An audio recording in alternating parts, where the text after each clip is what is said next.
Hi friends, ഇന്ന് നമുക്ക് നല്ല ജൂട്ടിൻ്റെ ഫിനിഷുള്ള ഒരു കോട്ടൺ മെറ്റീരിയലിലൊരു വെസ്റ്റ് കോട്ടിൻ്റെ ഒരു കോട്ട് സെറ്റ് തയ്ച്ച് നോക്കിയാലോ. വളരെ ഭംഗിയാണ് കാണാൻ. അതിനുവേണ്ടി ടോപ്പിൻ്റെ ഫ്രണ്ട് പോർഷൻ ഇതുപോലെ ഡബിൾ സൈഡിൽ മടക്കി വെക്കുക. അതിനുശേഷം കോളറിൻ്റെ ഭാഗം ഇങ്ങനെ മാർക്ക് ചെയ്യണം. പിന്നെ ഷോൾഡറും അതിനുശേഷമുള്ള ആം ഹോളും കൂടെ കട്ട് ചെയ്തിട്ട് ബാക്കി സാധാരണ ഒരു ടോപ്പിൻ്റെ ഒരു കർവൊക്കെ വരച്ച് അങ്ങ് കട്ട് ചെയ്താൽ മതി. അതിനുശേഷം കട്ട് ചെയ്തതിന് ശേഷം നമുക്ക് ഫ്രണ്ട് പോർഷനിൽ ഒരു കോളർ മടക്കി വെക്കാൻ വേണ്ടി ഒരു വി കട്ട് ചെയ്യാനുണ്ട്.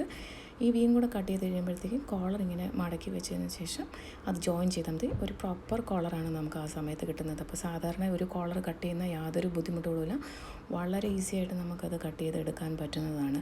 എന്നിട്ട് ബാക്ക് സൈഡും കൂടെ ജോയിൻ ചെയ്തതിന് ശേഷം നമുക്ക് ഒരു 2 ബട്ടണും കൂടെ വെച്ച് അത് കംപ്ലീറ്റ് ചെയ്യാവുന്നതാണ്. പിന്നെ ഒരു പാൻസിൻ്റെ പീസ് എടുക്കുക, എന്നിട്ട് ഇതുപോലെ മടക്കി വെച്ചതിന് ശേഷം മാർക്ക് ചെയ്യുക. വളരെ കുറച്ച് ലൂസായിട്ടുള്ള ഒരു പാൻസാണ് നല്ലത്. ടൈറ്റായിട്ടുള്ളത് ഇതിൻ്റെ കൂടെ മാച്ചായി പോകാൻ അത്ര ഭംഗി ഉണ്ടാവില്ല. കുറച്ച് ഫ്ലെയറുള്ള ഒരു പാൻസിന് കട്ട് ചെയ്തെടുക്കുക. അതിനുശേഷം ഇത് ടോപ്പുമായിട്ട് ഇതുപോലെ ജോയിൻ ചെയ്ത് വെച്ച് കഴിഞ്ഞാൽ വളരെ നന്നായിട്ടുണ്ടാവും.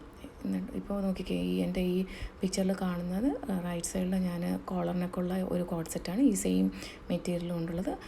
റൈറ്റ് സൈഡിൽ കാണുന്നത് കോളറില്ല, പക്ഷേ സെയിം വെസ്റ്റ് കോട്ട് തന്നെയാണ് തയ്ച്ചിരിക്കുന്നത്.